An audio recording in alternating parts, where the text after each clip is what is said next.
পরিকল্পনার সমন্বয়ে গবাদি পশুর আরামদায়ক বাসস্থান, 2 শতাধিক গরু, 60-এর অধিক ছাগল এবং কিছু দেশি মুরগি সংসার পেতেছে এখানে।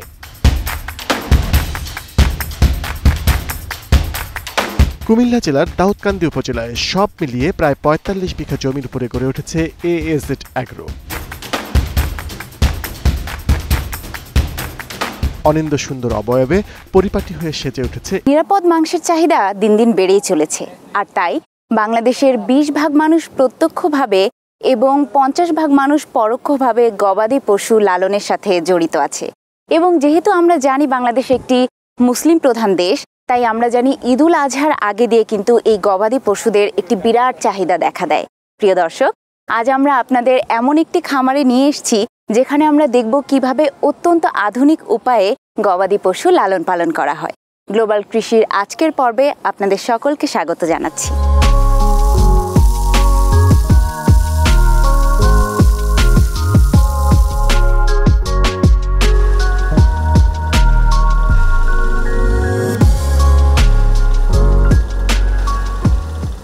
আলামিন, আসিফ, জিয়া, এএজেড অ্যাগ্রো, এই 3 জনের স্বপ্নের একটা বাস্তবায়নের চেষ্টা। দীর্ঘ প্রায় 3 বছর ধরে আমরা এই ফার্মকে ন্যাচারালি অর্গানিক ওয়েতে ডেভেলপ করার চেষ্টা করছি।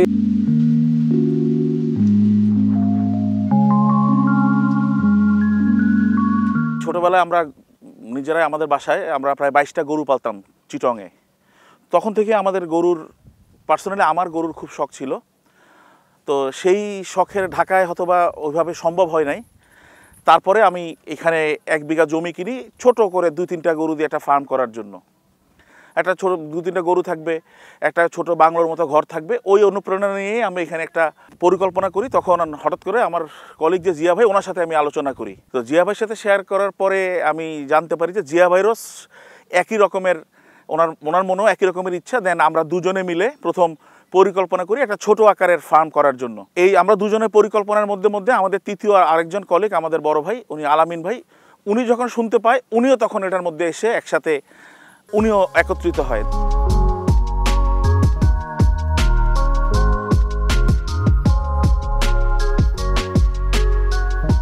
যদিও অর্গানিক ব্যাপারটা যদি বলা খুব সহজ, বাট ইটস ভেরি ডিফিকাল্ট এটা মেনটেন করা। তারপর আমরা চেষ্টা করছি এইটাকে সামনে রেখে আমাদের এই ফার্মটা ডেভেলপ করতে। আমাদের সব কিছুর ভিতরেই একটা ন্যাচারাল একটা ছোঁয়া আছে। আপনারা আসবেন, দেখবেন এবং অবশ্যই এসে দেখে বুঝতে পারবেন যে কতটা ন্যাচারালি আমরা এই ফার্মটাকে ডেভেলপ করছি। এবং আমরা সবচেয়ে বেশি এমফাসাইজ দিই কাউ কমফোর্ট নিয়ে, যাতে গরুর কমফোর্টের ব্যাপারে কোনো রকম আমরা বিন্দুমাত্র স্যাক্রিফাইস করি না।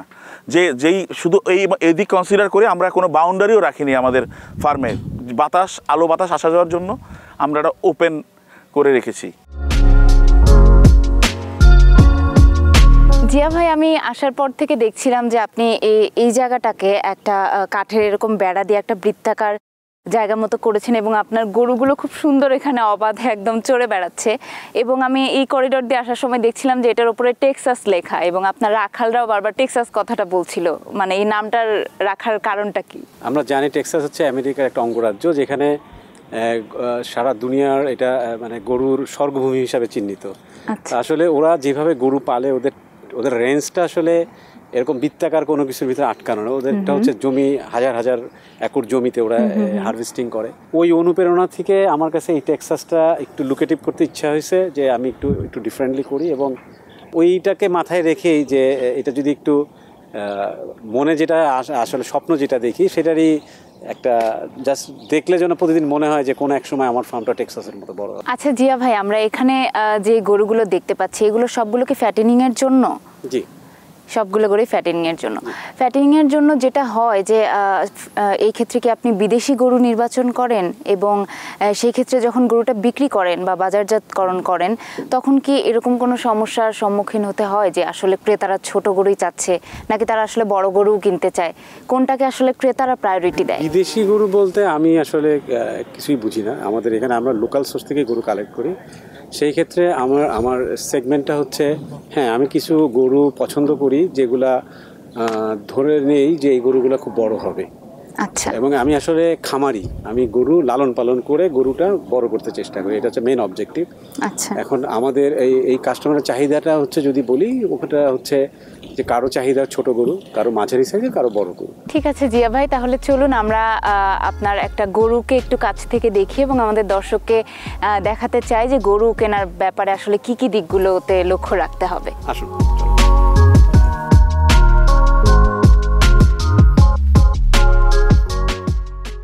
ভাইয়া, আমরা যদি এই গরুটার কথাই বলি, বেশ স্বাস্থ্যবান একটি গরু, এবং এই গরুটার ওজন কত হতে পারে? এই গরুটার ওজন প্রায় 600 কেজি। 600 কেজি। তো আমরা একটু এই গরুটাকে দিয়েই দর্শককে দেখাতে চাই যে আসলে কি কি দিক লক্ষ্য রাখতে হবে গরু কেনার ক্ষেত্রে। আমি এই গরুটা আমার ফার্মে অলমোস্ট 2 বছর আছে। কি দেখে কিনতে হবে যদি বলি, এই গরুটা আমি একটা বাচ্চা গরু কিনেছিলাম যখন এটার বয়স 7-8 মাস হবে।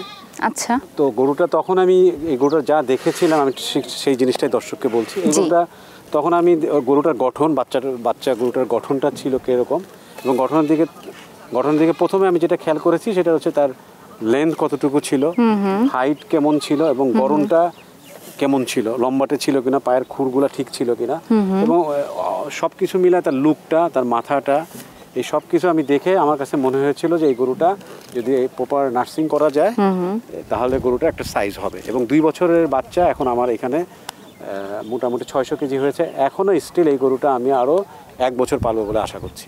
এবার আমরা একটু গরু কিনে আনার পরের যে ধাপগুলো সেগুলো নিয়ে একটু কথা বলি। যেমন গরু কিনে আনার সাথে সাথে তো সেটা শেডে তোলা হয় না, কিছুদিন নিশ্চয়ই সেটা কোয়ারেন্টিনে রাখতে হয়। সেটা কতদিন পর্যন্ত রাখতে হয়? আমরা অলমোস্ট গরু আনার পর প্রায় মাসখানেক মতো আমরা কোয়ারেন্টাইন করি। গরুগুলা মানে একেবারে আমাদের ফার্ম এরিয়াতেই আসতে পারে না, একদম কোয়ারেন্টাইন শেডেই প্রথমে নামানো হয়, এবং ওখানে আমরা অলমোস্ট গরুকে 1 মাসের মতো অবজারভেশনে রাখি। চাল চলন এগুলো আমরা খুব ক্লোজলি মনিটরিং করি, এবং ওই অনুযায়ী ওদেরকে ভ্যাকসিনেশন করা হয়। বিশেষ করে কৃমিনাশক ওষুধ আমরা দিই, এবং যদি কোনো কারণে স্বাস্থ্যগত কোনো ঝুঁকি থাকে সেই অনুযায়ী আমরা ওদেরকে ট্রিটমেন্ট করি, এবং করে মাসখানেক পর আমরা আমাদের মেন শেডে তুলি। ঠিক আছে, কিন্তু গরুর আসলে কি কি রোগ হয়, কি কি ধরনের রোগ গরুর হতে পারে? সবচেয়ে বেশি যেটা হয় গরুর সেটা হচ্ছে সবাই আমরা জানি, বলে হচ্ছে FMD মানে খোরা রোগ, এছাড়াও অ্যানথ্রাক্স, তারপরে হচ্ছে কৃমি জনিত কারণে গরুর খাদ্যের রুচিতে সমস্যা হয়। এছাড়াও অন্যান্য কিছু জটিলতা হয় যেটা হচ্ছে সাময়িক, বাট নিয়মিত যদি আমরা কৃমিনাশক, তারপরে হচ্ছে আপনার FMD টিকা, বিভিন্ন ধরনের ভ্যাকসিনেশনগুলো টাইমলি করি, তাহলে এইসব জিনিস থেকে গরু ভালো থাকে। আপনার যে খামারগুলো, আপনার খামারে কি কখনো খোরা রোগ বা গরুর কোনো রোগ এই ধরনের সমস্যার সম্মুখীন হয়েছেন? হ্যাঁ, প্রথম দিকে হয়েছি, এবং এটা এখন আলহামদুলিল্লাহ এটা আমার ফার্মে নিয়ন্ত্রণের মধ্যে আছে। কি কি লক্ষণ দেখলে আমরা বুঝতে পারবো যে গরুর খোরা রোগ হয়েছে, এবং আপনার খামারে যখন হলো আপনি আসলে কি কি ব্যবস্থা গ্রহণ করেছিলেন? গরুর খোরা রোগ আসলে এটা খুবই ফাস্ট ছড়িয়ে পড়ে। তো প্রথমে যেটা দেখা যায় সেটা হচ্ছে গরুর মুখ দিয়ে প্রচুর পরিমাণে লালা পড়ে, এবং গরু কোনো খাবার নিতে পারে না মুখে। ওটা দেখার সাথে সাথে গরুকে যেটা করতে হয়, সবার প্রথমে এটাকে আইসোলেটেড করতে হয়, আলাদা জায়গায় রেখে দিতে হয় যত তাড়াতাড়ি সম্ভব, এবং এটাকে ট্রিটমেন্টের আওতায় আনতে হয়। এবং এই ট্রিটমেন্টে যারা নিয়োজিত থাকে তারা শুধু এক্সক্লুসিভলি ওই গরুগুলা ট্রিটমেন্টের ব্যবস্থাপনার মধ্যেই থাকতে হবে। তারা যেন কোনো কারণেও যেই গরুগুলা খোরা রোগ মুক্ত সেই এরিয়ার মধ্যে না আসে সেটা বিশেষভাবে নজর দিতে হবে। কারণ এই গরু খোরা রোগ আসলে একবার যখন হয় তখন এটা এত দ্রুত ছড়ায় যে আপনার ফার্মের অন্যান্য গরুকে 1 দিনের ভিতরেই সে সংক্রমিত হতে পারে। এবং খোরা রোগ হয়ে যদি যায় তাহলে এখানে আসলে বিচক্ষণভাবে এটাকে ম্যানেজ করতে হবে।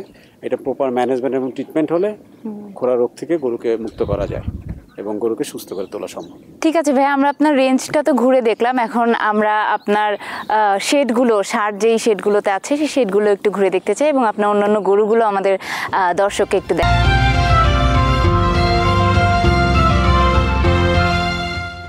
শেডের অন্যতম শর্ত হল পর্যাপ্ত আলো বাতাস চলাচলের ব্যবস্থা থাকা এবং মলমূত্র অপসারণের সহজ ব্যবস্থাপনা। AAZ অ্যাগ্রোর উদ্যোক্তাগণ এই বিষয়টিকে খুব ভালোভাবেই অনুসরণ করেছেন, ফলে এখানকার প্রতিটি পশু প্রাকৃতিকভাবেই রোগমুক্ত থেকে যথাযথ পরিবেশে বেড়ে উঠছে। জিয়া ভাই, আপনার এই শেডটিতে এসে কিন্তু আমার অসাধারণ লাগছে। আমি দেখতে পাচ্ছি যে চারপাশে প্রচণ্ড খোলা জায়গা এবং আলো বাতাসের ব্যবস্থা রয়েছে এবং খুব আধুনিক উপায়ে আপনি শেডটি নির্মাণ করেছেন। তো এরকম পরিবেশ আসলে গরুর জন্য কতটা প্রয়োজনীয়, এবং যারা নতুন আছেন তারা যদি এরকম আধুনিক শেড তৈরি করতে চান সেই ক্ষেত্রে কি কি বিষয় তাদের আসলে নজরে রাখতে হবে? খুব সহজ করে যদি বলি তাহলে কমফোর্টের ব্যাপারটা হচ্ছে একেবারে খুব সিম্পল। গরু হচ্ছে ন্যাচারাল একটা প্রাণী, সে ন্যাচারাল এনভায়রনমেন্ট পছন্দ করে। আমরা আসলে সবাই নেচারকে পছন্দ করি, তো আমরা চেষ্টা করছি কত ন্যাচারের কত কাছাকাছি গরুগুলোকে রাখা যায়। আপনার গরুগুলোর স্বাস্থ্য দেখতে পাচ্ছি খুবই ভালো, এবং আমরা জানি যে ফ্যাটেনিং করার ক্ষেত্রে খাবারটা কিন্তু খুবই গুরুত্বপূর্ণ। তো সেই ক্ষেত্রে আপনি আপনার গরুকে কি কি খাবার দিচ্ছেন সে ব্যাপারে যদি একটু বলেন। এখানে ন্যাচারালি গরু আমরা পালতে চেষ্টা করি, কোনো রকম আর্টিফিশিয়াল খাবার আমরা গরুকে দিই না। পর্যাপ্ত ঘাস দিতে চেষ্টা করি, এবং ঘাসের সংকুলন না হলে আমরা সাইলেজ দিই, এবং সাইলেজটা আমাদের এই এলাকা থেকেই সংগ্রহ করা। এবং এর পাশাপাশি যেটা করি সেটা হচ্ছে দানাদারযুক্ত খাবার আমরা পর্যাপ্ত পরিমাণে গরুকে দিয়ে থাকি। ভাই, আপনি সাইলেজ দেওয়ার কথা বললেন, কিন্তু অনেক খামারি হয়তো জানে না যে আসলে সাইলেজটা কিভাবে প্রস্তুত করতে হয়। তো সেই ব্যাপারে যদি আপনি একটু আমাদের জানাতেন যে কিভাবে সাইলেজটা তৈরি করে থাকেন। আসলে বর্ষার পর এই পুরো জায়গাটাতেই প্রচুর পরিমাণে ভুট্টা আবাদ হয়। ওখান থেকে আসলে আমরা ভুট্টা কালেকশন করি, এবং ভুট্টা লাগানোর পর 80 থেকে 85 দিন বয়সের গাছটা আমরা কালেক্ট করে এটাকে চপিং করে আমাদের বিট আছে, আমাদের ড্রাম আছে এবং পলি আছে, এগুলোতে এয়ারটাইট করে আমরা সংরক্ষণ করি, এবং অলমোস্ট 28 দিনের পর থেকে এটা খাওয়ানো যায়। আমরা সাধারণত আমাদের এখানে যেটা সংরক্ষণ করি এটা সেই বছরেই আমরা গরুকে খাইয়ে দিই, বাট সাইলেজ আসলে 4.5 বছর পর্যন্ত সংরক্ষণ করা যায়। আরেকটি গুরুত্বপূর্ণ ব্যাপার আছে খাবারের ক্ষেত্রে, আমরা জানি যে খাবারটা আসলে গরুর ওজনের উপর নির্ভর করে তাকে দিতে হয়। তো এই ব্যাপারে যদি আমাদেরকে একটু জানাতেন যে কিভাবে কি পরিমাণে কোন ওজনের গরুকে খাবারটা দিতে হবে। আমরা এখানে ন্যাচারালি যে ঘাস এবং সাইলেজ হয় এটা পর্যাপ্ত আমরা গরুকে সামনে দিই, 3 বেলা আমরা সামনে দিই, ওরা ওদের প্রয়োজন মতো খায়। এবং এটার সাথে আমরা দানাদারের ক্ষেত্রে কিছুটা হিসাব নিকাশ করি, এবং পূর্ণাঙ্গ বয়স্ক গরুর জন্য আমরা দিনে 6 কেজি মতো দানাদার খাবার দিই, এবং গাভীর ক্ষেত্রে আমরা 3 কেজির উপরে দানাদার খাবার দিই না। এটাই হচ্ছে আমাদের গরুর খাদ্যাভ্যাস বা পরিমাণ যদি বলেন, এইভাবে আমরা গরুকে খাইয়ে আসি। তো আমরা এখন একটু খামার থেকে বেরিয়ে লাভ লসের হিসেবটা জানতে চাই, যে আসলে আপনার কতটুকু লস হলো নাকি লাভ হলো, এবং আপনি যে পরিমাণ বিনিয়োগ করেছেন সেই পরিমাণ লাভ হলো কিনা সেই ব্যাপারে যদি আমাদের একটু জানাতেন। আলহামদুলিল্লাহ, গত যে ঈদ গেল এখানে আমাদের ফার্ম থেকে অলমোস্ট আমরা 127টা মতো গরু বিক্রয় করেছি, এবং যদি বলি লাভ লসের কথা সব মিলিয়ে আমরা লস করিনি, বাট আহামরি লাভ করেছি এটা আমরা করি নেই, আমাদের লস হয় না, এটা আলহামদুলিল্লাহ আমি বলতে পারি। এবার একটু জানতে চাইবো যে এই যে গরুগুলোকে আপনি এতদিন ধরে লালন পালন করছেন, দিয়ে দেওয়ার মুহূর্তে সেই অনুভূতিটা আসলে কেমন? খুব স্বাভাবিকভাবে এতদিন ধরে পালার ক্ষেত্রে একটা সম্পর্ক তো গরুর সাথে হয়েই যায়। আর খামার, আমরা শুধু খামারই গরু বিক্রি করি, নট লাইক দ্যাট, আমরা ওদের সাথে একটা ভালোবাসার সম্পর্ক তৈরি হয়। সো খুব আদর যত্নে কোনো কিছু পেলে যখন আমরা দিয়ে দিই, আলটিমেটলি যখন চলে যায়, গাড়িতে লোড হয় বা কেউ হাত ধরে টেনে নিয়ে যায়, আমি এটাকে খুব মিস করি। ইভেন দো আমার এই ফার্মের এখন আমার স্মৃতিতে আমার কোন গরুটা কীরকম ছিল সেগুলো আমি এখনও স্মরণ করি এবং ভালো লাগে। যারা গরু ফ্যাটেনিং করতে চান তারা আসলে বছরের কোন সময়টা থেকে গরু সংগ্রহ করলে তারা কাজটি ঠিকভাবে করতে পারবে, বা কোন সময়টা সবচেয়ে বেশি উপযুক্ত? এটা ডিপেন্ড করবে হলো ওই খামারের বিজনেস স্ট্র্যাটেজির উপর, সে আসলে তার গরুর সাইজ কি হবে, গরু সে কত ওজনের গরু বিক্রি করবে। যেমন আমরা যেটা করি সেটা আমি আমার কথাটা যদি বলি, তাহলে আমরা এই গরু সংরক্ষণ বা মোটা তাজাকরণের কতগুলা ফেস টু ফেস আমরা পাইলট করি। এখানে আমাদের কাস্টমারের সেগমেন্টের কথা আমরা ভাবি, যে কাস্টমার আমাদের কী ধরনের কাস্টমারের কাছে আমরা রিচ করতে পেরেছি, তাদের রিকোয়ারমেন্টস কী, চাহিদা কী, ওইটাকে সামনে রেখে আমরা গরুগুলা তাদের চাহিদা অনুযায়ী কতটুকু বড় গরু লাগবে, কতগুলা বড় গরু, এটা আমরা অ্যাজাম্পশন করে ঠিক ওইভাবে মার্কেটে যখন যাই তখন ওইটাকে সামনে রেখে আমরা গরুগুলো সংগ্রহ করবো। এখন কোনো ছোটো গরু নিশ্চয়ই আমি সারা বছর পালবো না, সো আমি ঈদকে সামনে রেখে হয়তো 3 মাস আগে ছোটো গরু কালেকশন করবো। মাঝারি সাইজের গরু হয়তো আমি 6 মাস রেখে কালেকশন করবো। আর বড় গরু আসলে এটা একটা দীর্ঘ সময়ের ব্যাপার।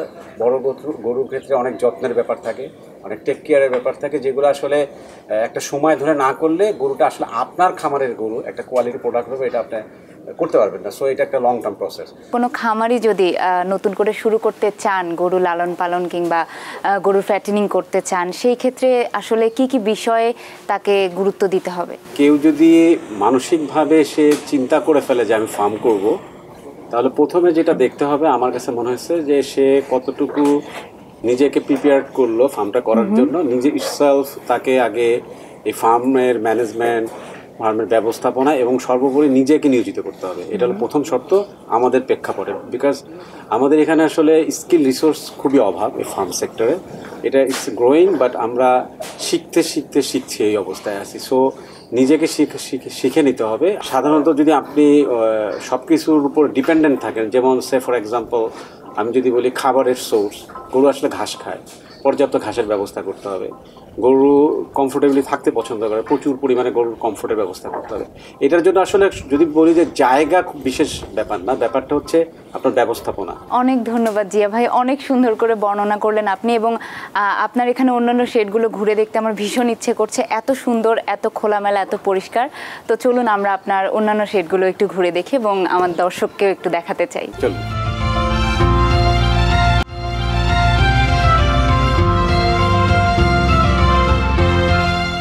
জিয়া ভাই, এটাই তো আপনার গাভীর খামার? জি। এখানে কতটা গাভী আছে? এখানে 40টার মতো গাভী আছে। 40টা গাভী আছে। যেমনটা আমি বলছিলাম যে আপনার শেডগুলো খুবই পরিষ্কার পরিচ্ছন্ন এবং খুবই খোলামেলা, এবং আমরা আগের শেডটাও তাই দেখলাম। একটা ব্যাপার এখানে লক্ষ্য করলাম যে আপনি এখানে ওদের খাবারের জন্য কোনো চারির ব্যবস্থা করেননি। ওদের খাবারগুলো এখান থেকে আপনি নিচে দেওয়ার ব্যবস্থা করেছেন যাতে ওরা খেতে পারে। এটা কেন? আমরা মানে গরু মাঠে ঘাস খায়, কিভাবে খায়? মাথা নিচু করে খায়। তো এটা হলো গরুর সহজাত পদ্ধতি। গরু নিচু করেই খাবে মাথাটা, এবং গরু যেভাবে ঘাস খাবে, মাঠে ঘাস খায়, ঠিক সেই ব্যবস্থাটা এখানে রাখা হয়েছে যাতে গরু কমফোর্টেবলি ঘাস খেতে পারে। জিয়া ভাই, আমি খেয়াল করছি যে আপনার এখানে অনেকগুলো রাখাল বারবার এসে ওদের খাবার দিচ্ছে, ওদের দেখাশোনা করছে।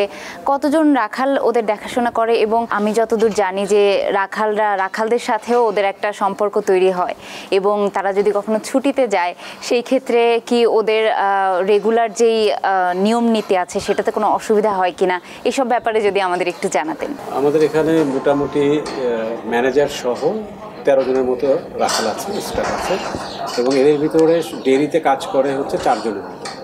এই 4 জন রাখাল নিয়মিত কাজ করে, এবং এরা এই আমার 40টা গরুর দেখাশোনা করে। এবং দেখাশোনার ক্ষেত্রে যেটা হয় যে হ্যাঁ, একটু সমস্যা হয় কোনো রাখাল ছুটিতে গেলে, কারণ এদের এই গরুগুলোর সাথে এই রাখালগুলোর এত সখ্যতা তৈরি হয়েছে যখন এরা কেউ চেঞ্জ হয়ে যায় এবং একের জায়গায় অন্য জিনিসে ডিউটি করে, তখন দেখা যায় যে এদের গরুগুলোকে কন্ট্রোল করতে একটু সমস্যাই হয়। বাট এটা খুব ন্যাচারাল একটা এটা আমাদের সুন্দর মতো ম্যানেজ করে নেয়।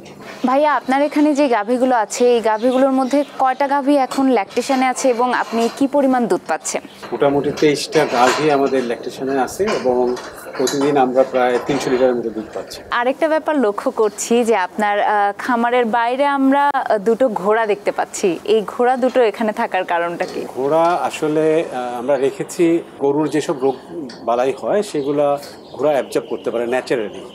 জাস্ট ওই কারণ চিন্তা করেই আমরা ঘোড়া দুটাকে রেখেছি। তো এবং আমার কাছে মনে হচ্ছে এটা সত্য, ঘোড়ার এই কার্যকর ক্ষমতাটা আছে, এবং আমরা কিছু ফলো পাচ্ছি।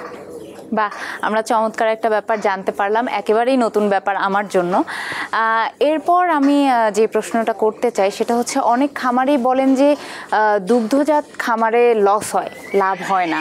এই কথাটা আসলে কেন বলেন, বা তাদের আসলে কি করণীয় যাতে এই খামারে লস না হয়? একটা ফার্মের আয় ব্যয় এবং ব্যবস্থাপনায় সম্মিলিত কাজটা একটা পরিকল্পনা মাফিক হতে হবে। এইখানে যদি গরুগুলা নির্বাচনের ক্ষেত্রে কি জাতের গরু কিনবো, তাদের দুধের পরিমাণ কীরকম হবে, এইটা গরু ফার্মের জন্য খুব ইম্পর্টেন্ট।